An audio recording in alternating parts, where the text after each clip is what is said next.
Late na ang aton panyaga. So, alas 2:14 na. Ngayon pala ako magluluto ng aking ulam. Sus, hindi pa mainit yung mantika. Oh, gutom na talaga ako. Lagay na lang. Iinit din. Hanggang hapunan na to. Kasama na rin pulutan. Charis lang. Galing akong palengke tapos tinapos ko yung, hindi pa tapos yung sa taas. Inayos ko lang yung higaan ng amo ko at saka yung CR. Hindi pa tapos yung pinagagawa niya sa akin yung mga sakit na at saka saksakan doon na nalilinisin daw.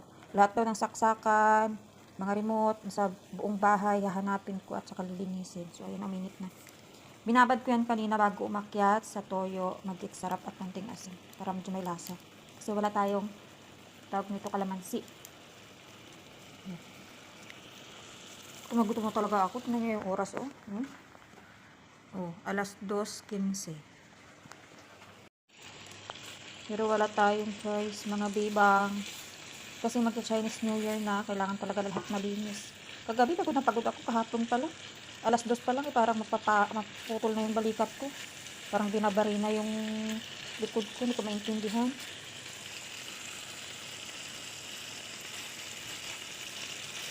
Ano talaga, trabaho natin to. Wala nga naman magreklamo tayo. Ginusto natin to. Ginusto ko to eh. Panindigan na lang. Tapos medyo matagal pa tumaluto, oh. Sige, lutuin muna natin yun. Ito lang kain ko nito mamaya. Yan. Mga 5 minutes na lang maluluto na talaga siya. Nakakain na tayo. Tapos mag-stop na lang ako ng kain. Saka ihatid yung alaga ko pagdating ng segundo. Dam dam dam dam.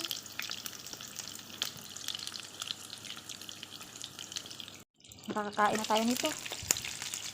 Oh, luto na.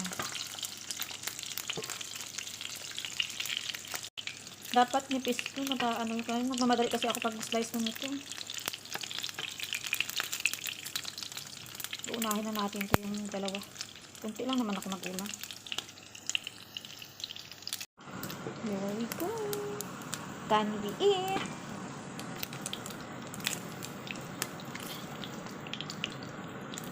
Luto na yan. Hindi naman to part. Yan. Talagang sumubo na ako kasi gutom-gutom na ako eh. Ito na guys. Pananghalian natin.